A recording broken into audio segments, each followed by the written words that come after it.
So welcome to another lecture. तो आज हम पढ़ने वाले हैं microbes in the human welfare, जिसका पहले मैंने पहला वाला लेक्चर लाया था। तो आज हम पढ़ने वाले हैं उसी microbes in the human welfare में, जो उसका सेकंड पार्ट है। तो आज का टॉपिक है microbes in the industrial product. Microbes in industrial products.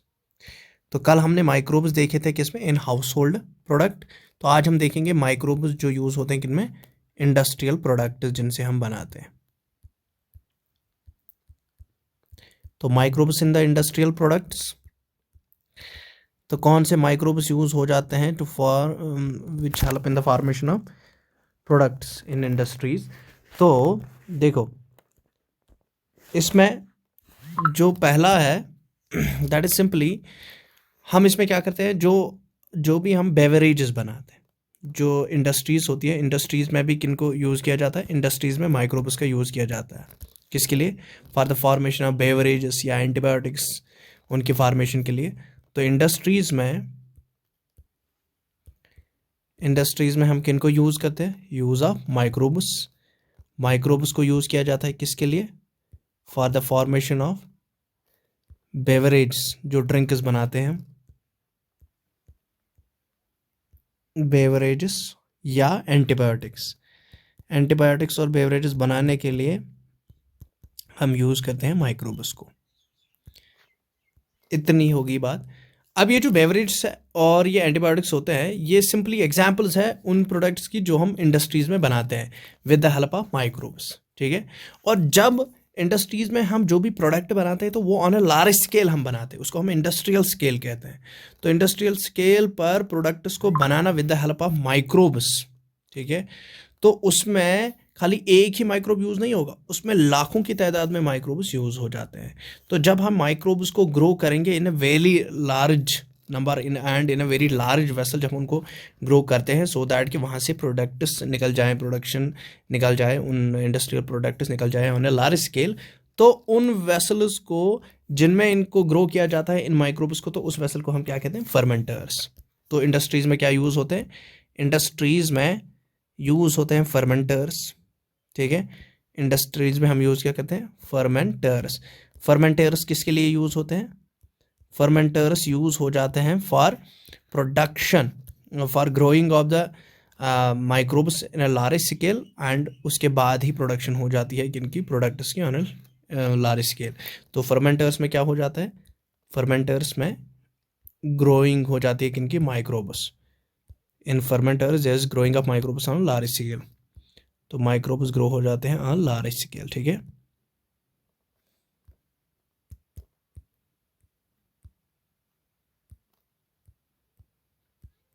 तो जब माइक्रोब्स ग्रो हो जाएंगे लार्ज स्केल में इनसाइड द फर्मेंटर्स, तो फर्मेंटर्स बेसिकली एक वेसल्स हो, ये बेसिकली क्या होती है, vessels. This fermenters are basically these are the vessels, ये वेसल्स होते हैं। और इन्हीं वेसल्स में ग्रोइंग ऑफ माइक्रोब्स होती है इन लार्ज स्केल, और फिर क्या मिलते हैं, फिर निकलते हैं हमें इंडस्ट्रियल प्रोडक्ट्स। तो इंडस्ट्रियल प्रोडक्ट्स निकल जाते हैं, वो भी बहुत सारे। ठीक है। तो इतनी बात होगी, आगे चलते हैं। तो हम अब पढ़ते हैं फर्मेंटेड बेवरेजेस क्या होती है। फर्मेंटेड बेवरेज, क्योंकि ये भी एक इंडस्ट्रियल प्रोडक्ट है। फर्मेंटेड बेवरेजेस, ये भी with the use of microbes form हो जाते हैं। तो इंडस्ट्रियल बेवरेजेस में, ये फर्मेंटेड बेवरेजेस में हम बहुत सारी बेवरेजेस बनाते हैं। जस्ट लाइक एस, हम क्या बनाते हैं, हम बीयर बनाते हैं, वाइन बनाते हैं, वाइन बीयर होती है, या हम विस्की बनाते हैं, रम बनाते हैं, ब्रांडी बनाते हैं।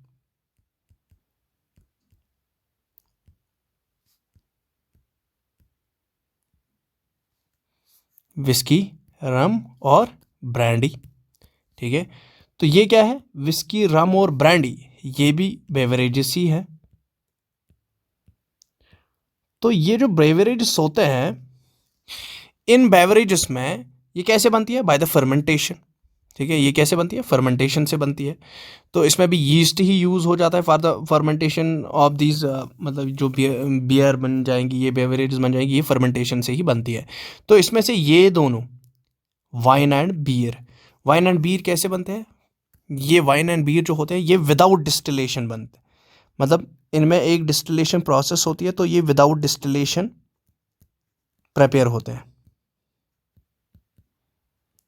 डिस्टिलेशन क्या है, एक प्यूरिफिकेशन प्रोसेस है। डिस्टिलेशन तो ये विदाउट डिस्टिलेशन बनते हैं, वाइल एज विस्की, ब्रांडी और रम ये विद डिस्टिलेशन प्रोसेस, तो इसमें डिस्टिलेशन प्रोसेस होता है, तो इनमें डिस्टिलेशन प्रोसेस होता है। तो डिस्टिलेशन प्रोसेस क्या है, ये प्यूरिफिकेशन प्रोसेस है, जिसमें हम उस फर्मेंटेड ब्रॉथ को, जब हम इनको फॉर एग्जांपल किसी भी चीज़ से हम बनाएंगे, इनको किसी सीरियल से बनाएंगे या किसी जूस से बनाएंगे, तो जब हम इन चीज़ों को बनाते हैं तो उसमें लास्ट में एक प्रोसेस होता है, दैट इज़ डिस्टिलेशन। तो जो जैसे कि वाइन और बीयर, इनमें डिस्टिलेशन होती ही नहीं है, ये ऐसे ही यूज़ किए जाते हैं। तो वाइल एज इसमें जो विस्की और रम और ब्रांडी होता है, इनमें डिस्टिलेशन होती है, और डिस्टिलेशन क्या है, एक प्योरिफिकेशन प्रोसेस है, जिसमें वो फर्मेंटेड जो ब्रॉथ होती है, उस फर्मेंटेड ब्रॉथ को डिस्टिलेट किया जाता है, तो उसके कारण जो इम्प्योरिटीज़ उसमें होती हैं या जो बाकी चीज़ें इसमें होती है वो उसे निकल जाती है। तो इसी तरीके से ये फर्मेंटेशन से तो बनती है, तो इसके लिए हम यूज़ क्या करते हैं, यीस्ट। इस माइक्रो ऑर्गेनिज्म को हम यीस्ट बोलते हैं, जो बेवरेजेस, मतलब जो बेवरेजेस बनाने के काम आता है, ठीक है, इसको हम यीस्ट कहते हैं। अब हम इन बेवरेजेस को, ठीक है, हम इन बेवरेजेस को किससे भी हासिल कर सकते हैं, हम इन बेवरेजेस को हासिल कर सकते हैं जो माल्टेड सीरियल्स और फ्रूट जूसेस होती है। तो माल्टेड सीरियल्स क्या होते हैं, माल्टेड सीरियल्स वो होते हैं जो सिंपली क्या किया जाए, जैसे कि हमारे पास है राइस, वीट या ओट्स, ये माल्टेड सीड्स है। तो माल्टेड सीरियल्स क्या होते हैं, सिंपली एग्जाम्पल मैं दूंगा यहाँ पर, वीट है, ये एक माल्टेड सीरियल है, राई है, ठीक, ओट्स है, या बार्ली है, या राइस, या इवन कॉर्न भी।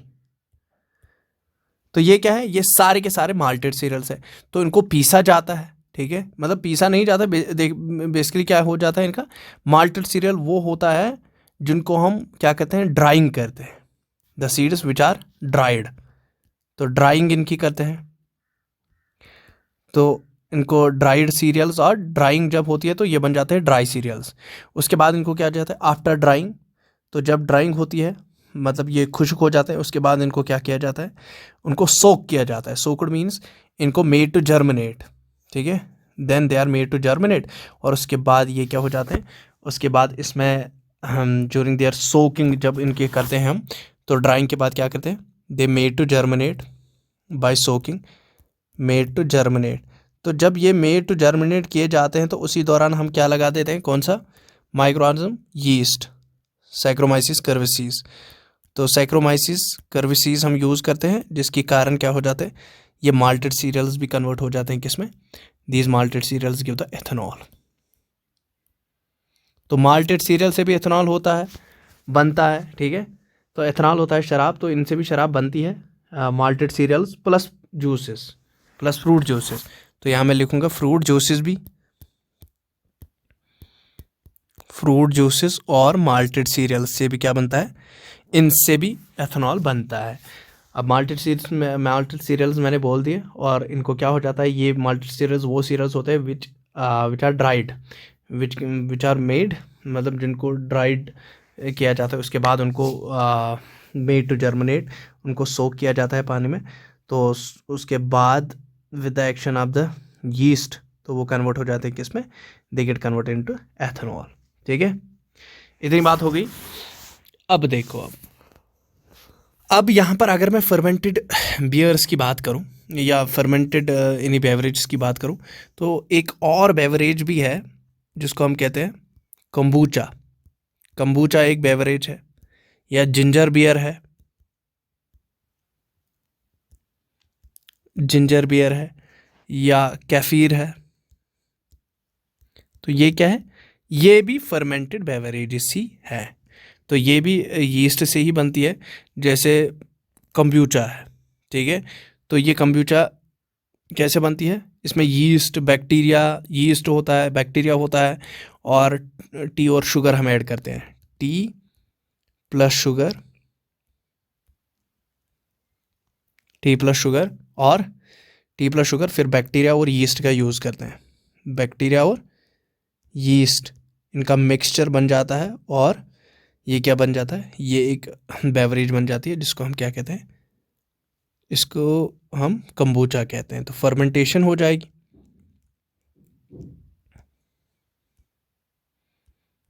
और ये क्या बनते हैं, कंबूचा। अब देखो इसके बाद कफीर है। कफीर जो होता है ये कहाँ से बनता है, फ्रॉम मिल्क, ये मिल्क से बनता है, या मिल्क से बनेगा ये, lactobacillus in the form of in presence of lactobacillus, या वाटर और कोकोनट।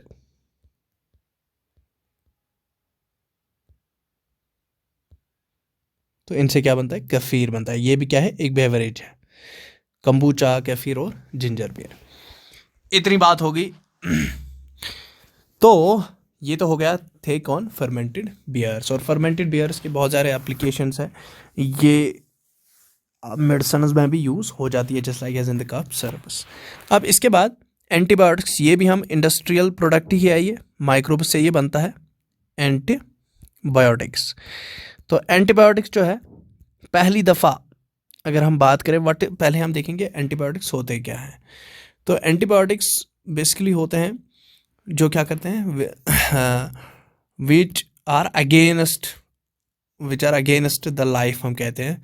फॉर एग्जाम्पल एंटीबायोटिक्स वो हो गए, देखो anti means against, bio means life, तो against the life, against which life, ये basically antibiotics are the substances which, ये chemical substances होती है, और ये प्रोड्यूस कौन करता है, ये कुछ माइक्रोब्स प्रोड्यूस करते हैं, और ये किसके काम आती है, ये किल करता है या रिटार्ड करता है दूसरे या डिजीज़ काजिंग माइक्रोब्स को, ये क्या करता है, it is used for the killing of the disease causing microbes. So what is antibiotic, हम कहेंगे these are the chemical substances, ये क्या होती है, केमिकल सबस्टेंसेस, और किस लिए यूज़ होती है, और कहाँ से बनती है ये केमिकल सबस्टेंसेस, प्रोड्यूस्ड कहाँ से होती है ये, produced by some micro organisms, कुछ माइक्रो ऑर्गन्स एंटीबायोटिक्स को प्रोड्यूस करते हैं। माइक्रो ऑर्गन्स किसके लिए,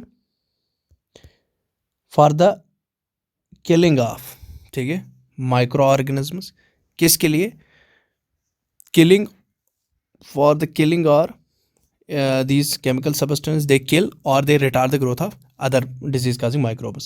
तो chemical substance produced by some microorganisms used to kill, ये मदद करते हैं किसमें, they are used to kill or retard, या ये रोक देते हैं किसकी, retard, used to kill or retard growth of disease causing microbes.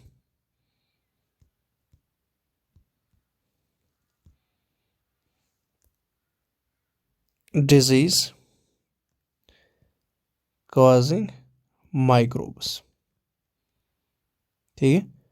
तो उनको किल करने के लिए ये होते हैं एंटीबायोटिक्स, इतनी बात। और सबसे बात करें तो पहला एंटीबायोटिक जो बनाया गया तो दैट वाज पेनिसिलिन। सबसे पहले कौन सा एंटीबायोटिक बनाया गया, पेनिसिलिन, ठीक है।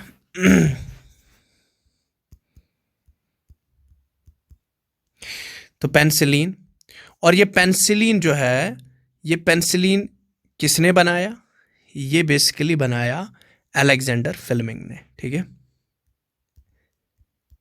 Alexander Fleming. तो अलेक्जेंडर फ्लेमिंग ने पहली दफ़ा क्या बना दिया, मतलब एक सिंपली जब वो वर्क कर रहा था, पेनिसिलिन कैसे बन गया, देखो पहली एंटीबायोटिक है, first antibiotic, penicillin is first antibiotic, पहली एंटीबायोटिक है।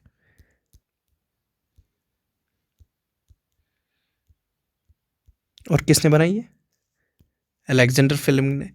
तो बेसिकली अलेक्जेंडर फ्लेमिंग जो था ये किस पर वर्क कर रहा था? Alexander Fleming was working on staphylococcus. Staphylococcus ये किस पर वर्क कर रहा था? स्टाफाइलोकोकस पर ये वर्क कर रहा था। तो वर्किंग ऑन स्टाफाइलोकोकस, ठीक है। तो वर्क ये स्टाफाइलोकोकस पर कर रहा था, स्टाफाइलोकोकस बैक्टीरिया पर। और उसने बेसिकली देखा था कि उस पर एक मोल्ड ग्रो हो रहा है, ठीक है, ड्यूरिंग द कल्चर। और तो जिस कल्चर के अराउंड वो स्टाफाइलोकोकस ग्रो नहीं करते हैं, ठीक है। तो उसने क्या देखा था? तो जब ये स्टाफाइलोकोकस पर वर्क कर रहा था तो उसने देखा ड्यूरिंग ग्रोइंग, मतलब वहाँ पर उसने ऑब्जर्व किया एक मोल्ड, एक यीस्ट टाइप, मतलब क्या, एक चीज़ ग्रो हो रही है और उस मोल्ड के इर्द गिर्द जो स्टेफालोकोकस है वो ग्रो नहीं करते हैं, ठीक है। तो इसने देखा कि ये जो केमिकल है, ये जो मोल्ड ने, इसने क्या देखा? ऑब्जर्वेशन इसने क्या की? इसने ऑब्जर्वेशन में देखा, इसने ऑब्जर्वेशन में देखा कि मोल्ड, जो मोल्ड था, मोल्ड ने एक केमिकल प्रोड्यूस किया, ठीक है। और उस केमिकल का नाम क्या है? Penicillin. Mould produced chemical known as penicillin.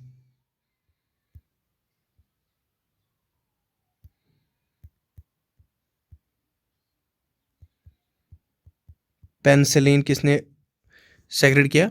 Mould ने एक सब्सटेंस डाली पेनिसिलिन, और यही पेनिसिलिन, उस मोल्ड का नाम क्या था? देखो पेनिसिलिन, यही एंटीबायोटिक्स, पहली एंटीबायोटिक्स बन गई। तो इसी मोल्ड का नाम तो क्या था? Penicillin, Penicillium notum. तो इस मोल्ड का क्या नाम था? Penicillium notum.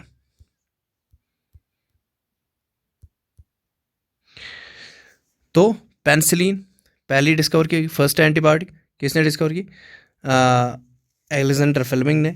और अलेक्जेंडर फ्लेमिंग किस पर वर्क कर रहा था? Working on staphylococcus. लेकिन देखा क्या? उसने देखा कि कल्चर में एक मोल्ड ग्रो हो रहा है, उस मोल्ड का नाम क्या है? Penicillium notatum.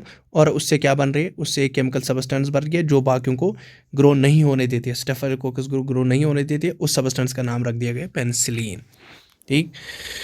तो ये पेनिसिलिन जो था, पेनिसिलिन किसके लिए यूज़ किया गया? और during the world war second, तो जो ड्यूरिंग वर्ल्ड वार सेकेंड, तो वर्ल्ड वार सेकेंड के दौरान पेनिसिलिन को बहुत ही ज़्यादा यूज़ किया गया for treatment of the wounded soldiers, ठीक है। तो वर्ल्ड वार सेकेंड में क्या थे? वाउंडेड सोल्जर्स, जख्मी। तो वाउंडेड सोल्जर्स के लिए किसको यूज़ किया गया? पेनिसिलिन को, ठीक है।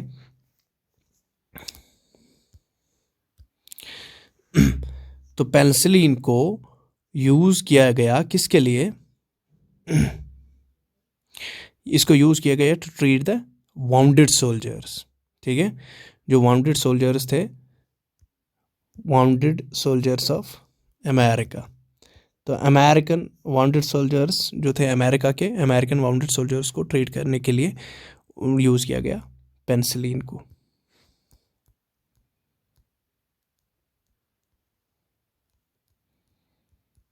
ठीक।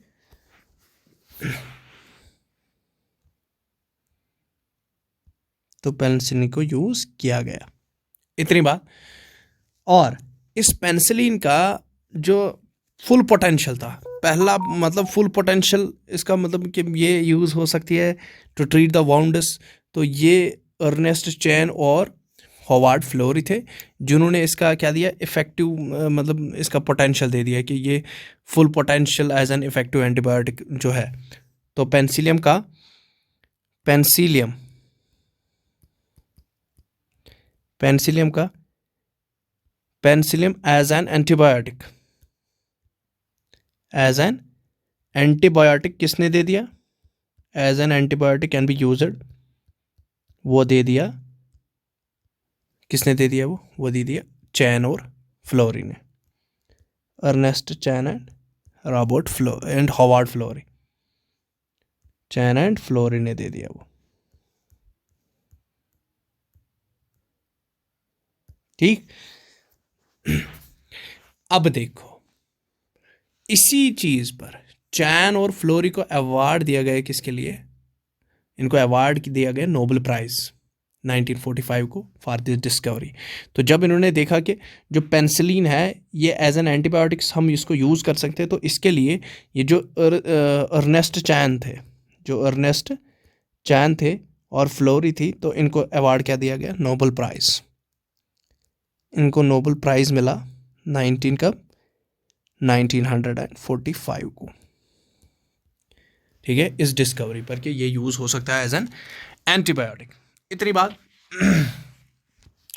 जो पेनिसिलियम था, पेनिसिलियम के बगैर भी जो बहुत सारे कुछ एंटीबायोटिक्स थे उनको भी हासिल किया गया किनसे, माइक्रोब्स से, ठीक है।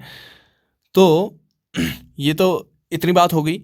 अब ये जो एंटीबायोटिक्स है ये बहुत ही ज़्यादा क्या है, इनको इम्प्रूवड मतलब ग्रेटली ये इम्प्रूव हो गए। ये मतलब कैसे इम्प्रूव ये हो गए, मतलब एंटीबायोटिक्स जो है इन्होंने इम्प्रूव क्या की, इन्होंने इम्प्रूव की this defensive mechanism of an organism. इन्होंने एक डिफेंसिव मैकेनिज्म जो दैट मीन्स इम्यून सिस्टम, या हमें कोई बीमारी हो जाती थी और उससे मर जाते थे लोग, लेकिन एंटीबायोटिक्स ने वो चीज़ को रोका, ठीक है। इसने जो डेडली डिजीज़ थी just like as plague, whooping cough, diphtheria, leprosy, इसके लिए भी एंटीबायोटिक्स यूज़ हो गए। तो एंटीबायोटिक्स को यूज़ किया गया किसके लिए, तो एंटीबायोटिक्स का एक और ज़बरदस्त क्या था कि ये लड़ लेता था किन से, डेडली डिजीज़ जो थी जैसे पैलिक्यू, तो इसके लिए भी यूज़ किया गया। पैलिक्यू के लिए यूज़ हो जाता है एंटीबायोटिक, वुफिंग कफ के लिए यूज़ हो जाता है, ठीक है, वुफिंग कफ के लिए यूज़ हो जाता है। वुफिंग कफ को काली खांसी भी कहते हैं, इट इज़ नोन एज काली खांसी, ये आप वर्ड याद रखोगे, काली खांसी।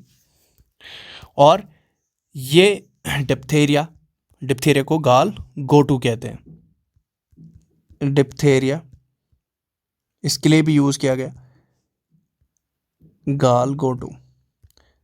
तो मतलब मैं पेनिसिलिन की बात नहीं कर रहा हूँ, मैं बात कर रहा हूँ कि जो एंटीबायोटिक्स है ये यूज़ किए गए फॉर पैलिक्यू, वुफिंग कफ, डिप्थेरिया, ठीक, या लेप्रोसी। लेप्रोसी को क्या कहा जाता है, कुष्ठ रोग। कुष्ठ रोग जो होता है वो किसको बोलते हैं, वो बोलते हैं लेप्रोसी को। तो इसके लिए भी कौन सी यूज़ किया जाता है, एंटीबायोटिक्स यूज़ किए जाते हैं। इतनी बात हो गई। तो अब हम नेक्स्ट चलते हैं। तो नेक्स्ट टॉपिक जो इसी में आता है वो है chemicals, enzymes and other bioactive molecules. Chemicals,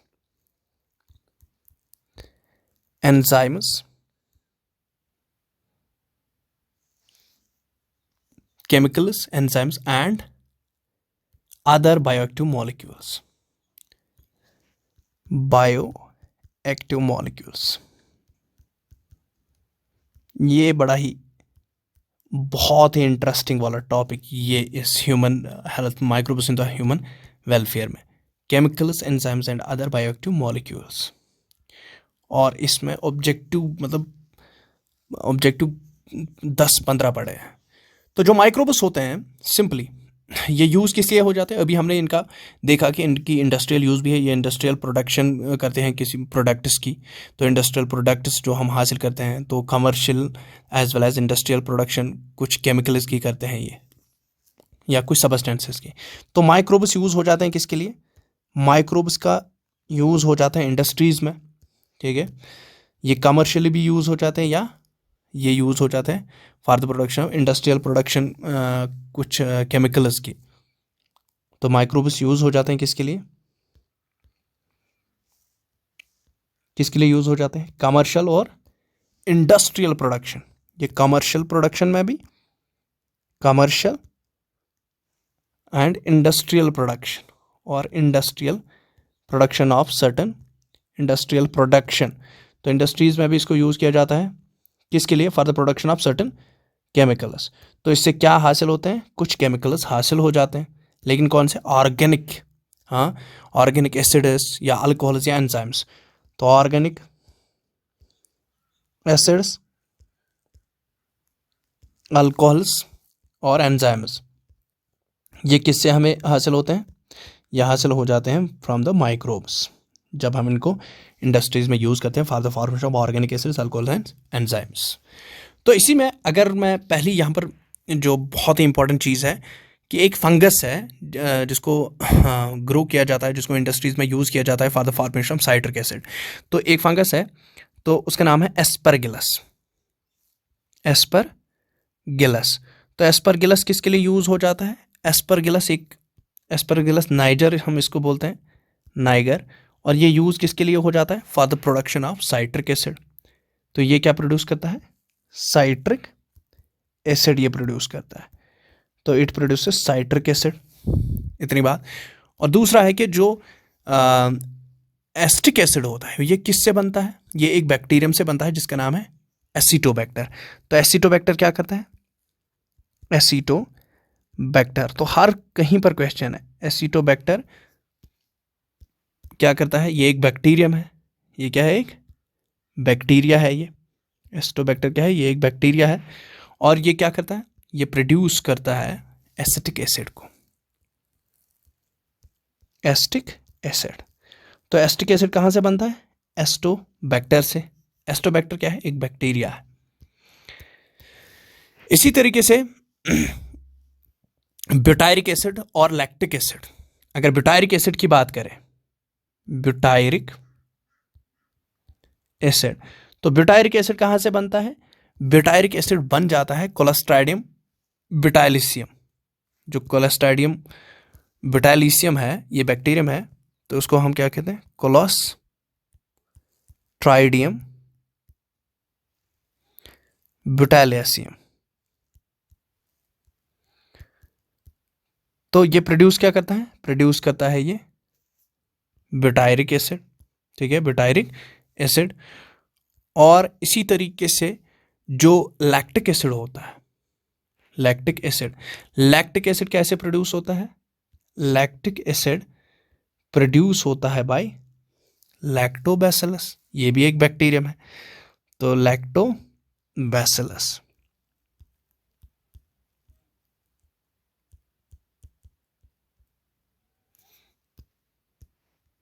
तो लैक्टोबैसिलस क्या करती है? ये प्रोड्यूस करता है लैक्टिक एसिड को, तो ये बैक्टीरिया है, ठीक। और ये कोलेस्ट्राडियम ब्यूटाइलियम क्या है? ये भी एक बैक्टीरिया है। इतनी बात। अब देखो, इसी तरीके से ये जो बैक्टीरिया है या फंगस होते हैं, तो प्रोडक्शन ऑफ इथेनॉल, ये भी एक क्या है? इसमें भी यूज़ होते हैं। प्रोडक्शन ऑफ इथेनॉल में हमने देखा पहले, ये फर्मेंटेड बेवरेज जब हमने पढ़े तो हमने देखा कि माइक्रोब्स किस में यूज़ हो जाते हैं? For the formation of the ethanol भी। तो इसी तरीके से जो यीस्ट है, जिसको हम सैक्रोमाइसिस कर्विसीस कहते हैं, तो ये भी ये मतलब ये यीस्ट है, तो किसके काम ये आता है? इथेनॉल बनाने के काम। तो अगर इथेनॉल बनाना है तो इथेनॉल फर्मेंटेशन से बनता है, इथेनॉल, ठीक है, फर्मेंटेशन से बनता है। और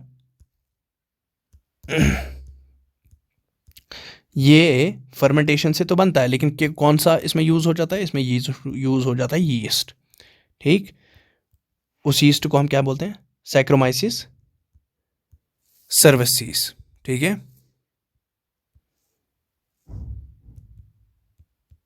सैक्रोमाइसिस सर्विसेस। इतनी बात हो गई। अब देखो, ये मतलब एंजाइम्स बनाने के काम भी ये आ जाते हैं। कौन? माइक्रोब्स, ठीक है। तो जहाँ पर जब हम यहाँ पर एक फॉर एग्जांपल लाइपेस एक एंजाइम है, लाइपेसिस, ये एंजाइम्स होते हैं। लाइपेसिस फैट डाइजेस्टिंग एंजाइम्स ये होते हैं। और ये लाइपेसेस जो होते हैं, जिनको हम फैट डाइजेस्टिंग एंजाइम्स कहते हैं, तो ये भी यूज़ हो जाते हैं किसमें? They are used in detergents. ये यूज़ हो जाते हैं डिटर्जेंट, जो हम डिटर्जेंट बनाते हैं तो उसमें यूज़ कौन होता है? उसमें यूज़ हो जाता है लाइपेसिस। और ये मदद करते हैं किसमें? जो ऑयली स्टेन्स होते हैं, मतलब क्लॉथ्स पर जो ऑयली स्टेन्स होते हैं, उनको रिमूव करने में ये मदद करते हैं। लाइपेसिस किसमें यूज़ हो जाते हैं? Used in detergents. तो ये डिटर्जेंट्स में यूज़ हो जाता है किसके लिए? To remove the oily stains. तो ऑयली स्टेन्स को रिमूव करने के लिए लाइपेसिस यूज़ होते हैं।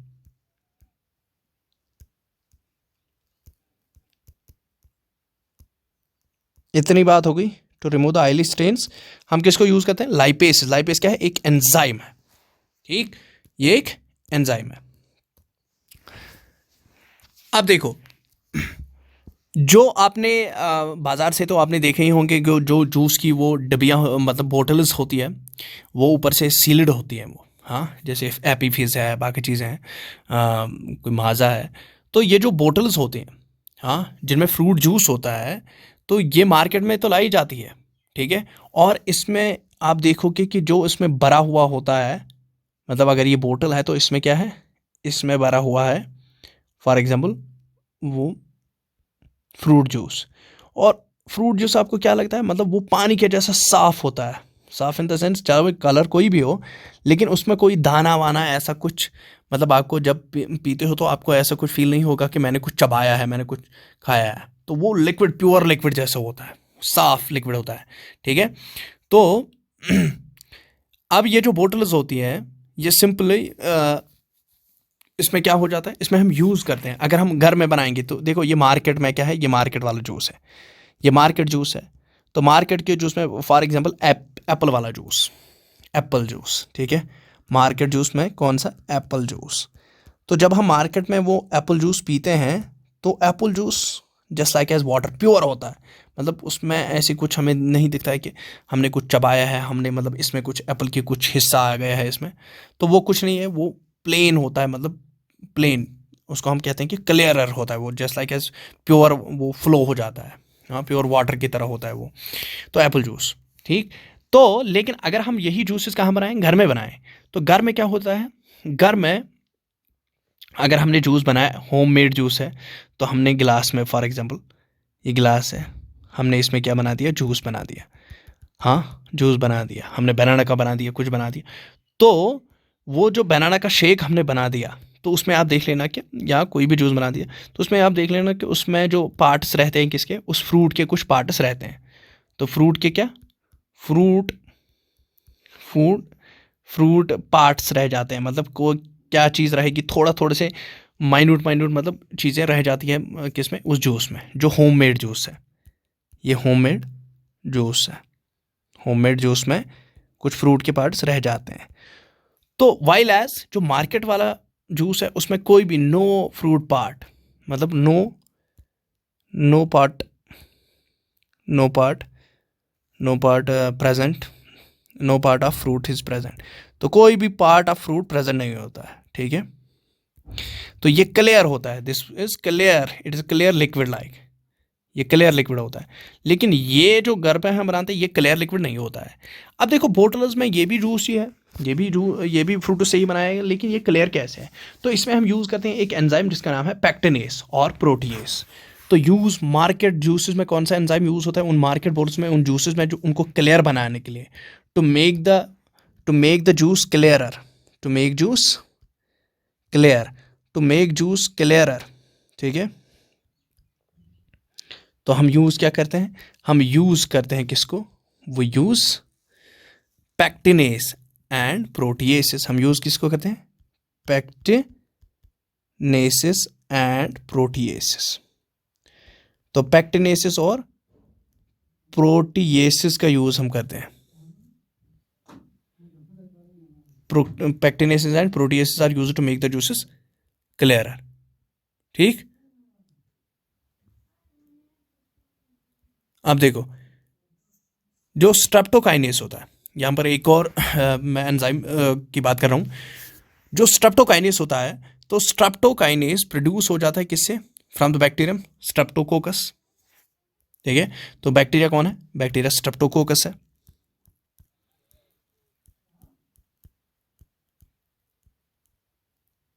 स्ट्रेप्टोकोकस से क्या बनता है, स्ट्रेप्टोकोकस से क्या बनता है, स्ट्रेप्टोकाइनेस, एक एंजाइम, स्ट्रेप्टोकाइनेस, स्ट्रेप्टोकाइनेस एंजाइम। और ये जो स्ट्रेप्टोकाइनेस एंजाइम होता है, इसको मॉडिफाई किया जाता है बाय जेनेटिक इंजीनियरिंग, ठीक है। इसको मॉडिफाई किया जाता है, मॉडिफाई बाय जेनेटिक इंजीनियरिंग। तो मॉडिफाई होने के बाद कैसे भाई, जेनेटिक इंजीनियरिंग। तो जेनेटिक इंजीनियरिंग से इसको मॉडिफाई किया जाता है, और मॉडिफाई करने के बाद इसको यूज़ किया जाता है एज क्लॉट बस्टर। तो it is used as clot buster, clot buster. अब क्लॉट बस्टर क्या होता है, देखो क्लॉट बस्टर बहुत ही इंपॉर्टेंट है। ये रिमूव करता है क्लॉट बस्टर, एक ऐसी सबस्टेंस, मतलब ये एंजाइम है स्ट्रेप्टोकाइनेज, इसको मॉडिफाई करके तो ये यूज़ हो जाता है एज क्लॉट बस्टर। ठीक, तो क्लॉट बस्टर वो चीज़ होती है कि जो क्लॉट्स को रिमूव करे from the blood vessels of patients. जिनको मायोकार्डियल इन्फ्रैक्शन हो जाती है तो उनको streptokinase but genetically modified streptokinase दिया जाता है, और वो क्या करता है, वो एक्ट करता है एज क्लॉट बस्टर, और इससे क्या हो जाता है, रिमूव हो जाता है clot in the blood vessels, remove clot in blood vessels. ये ब्लड वेसल्स में क्लॉट को ख़त्म करता है। तो देखो आप कितने क्वेश्चंस बन सकते हैं कि मायोकार्डियल इन्फ्रैक्शन के टाइम पेशेंट को क्या दिया जाता है, पेशेंट को स्ट्रेप्टोकाइनेज दिया, जेनेटिकली मॉडिफाइड स्ट्रेप्टोकाइनेज दिया जाता है। क्यों? To remove, because it acts as a clot buster, it remove the clot in the blood vessels. ठीक है, तो जिनको क्या हुआ होगा, जिनको मायोकार्डियल इन्फ्रैक्शन हुई होगी, हार्ट अटैक जिनको हुआ होगा, तो उनको क्लॉट्स पड़ जाते हैं ब्लड वेसल्स में, उनको रिमूव करने के लिए हम streptokinase but modified version of the streptokinase modified by genetic engineering, clot buster ये एक्टिव हो जाता है और ये रिमूव करता है clots in the blood vessels. एक और बहुत ही इंपॉर्टेंट बायो एक्टिव मॉलिक्यूल होता है जिसको हम साइक्लोस्पोरिन ए कहते हैं। साइक्लोस्पोरिन ये क्या है, बायो एक्टिव मॉलिक्यूल है ये साइक्लोस्पोरिन ए। तो ये एक बायो एक्टिव मॉलिक्यूल है और ये बनता कहाँ से है, देखो बायो एक्टिव मॉलिक्यूल। तो ये जो बायो एक्टिव मॉलिक्यूल है, ये बायो एक्टिव मॉलिक्यूल प्रोड्यूस हो जाता है बाई फंगस, एक फंगस से ये प्रोड्यूस होता है जिसको नाम है trichoderma polysporum, produced by trichoderma polysporum, trichoderma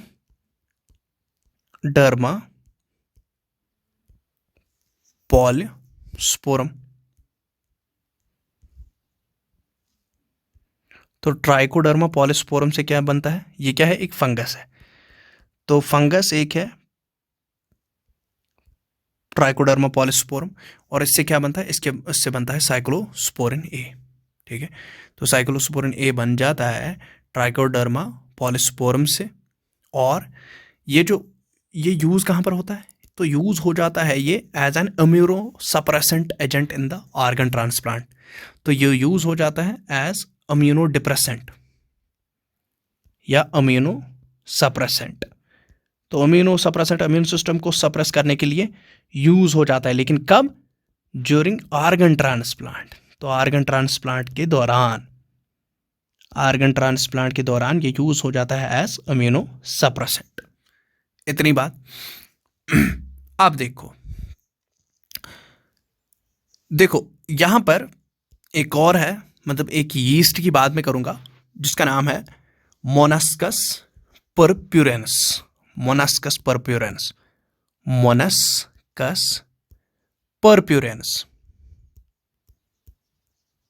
ये जो मोनास्कस परप्यूरेंस है, ये मोनास्कस परप्यूरेंस क्या है, ये सिंपली एक यीस्ट है। ये क्या है, एक यीस्ट। मोनास्कस परप्यूरेंस क्या है, एक यीस्ट है। ठीक है, एक यीस्ट है ये, जिसको कमर्शियली हम इसको यूज़ करते हैं, किसके लिए, हम इसको कहते हैं ब्लड कोलेस्ट्रॉल लवरिंग एजेंट।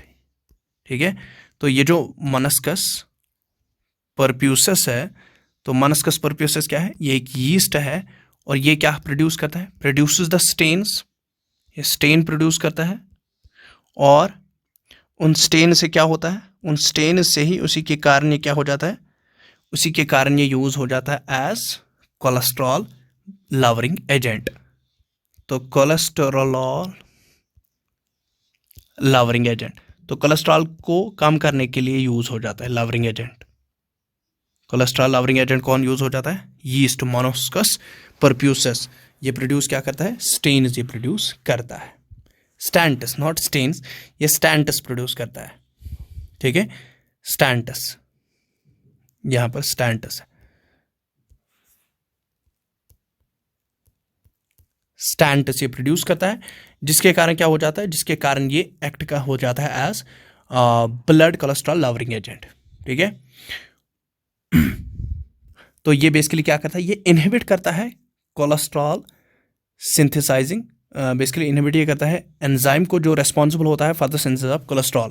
तो it basically this produces statin, ये स्टेंट्स क्या करते हैं, ये इनहिबिट करते हैं cholesterol synthesising enzyme, inhibiting cholesterol synthesising enzyme, cholesterol synthesising enzyme को ये इनहिबिट करता है, जिसके कारण क्या हो जाता है, जिसके कारण कोलेस्ट्रॉल बनता ही नहीं है और कोलेस्ट्रॉल लो हो जाता है।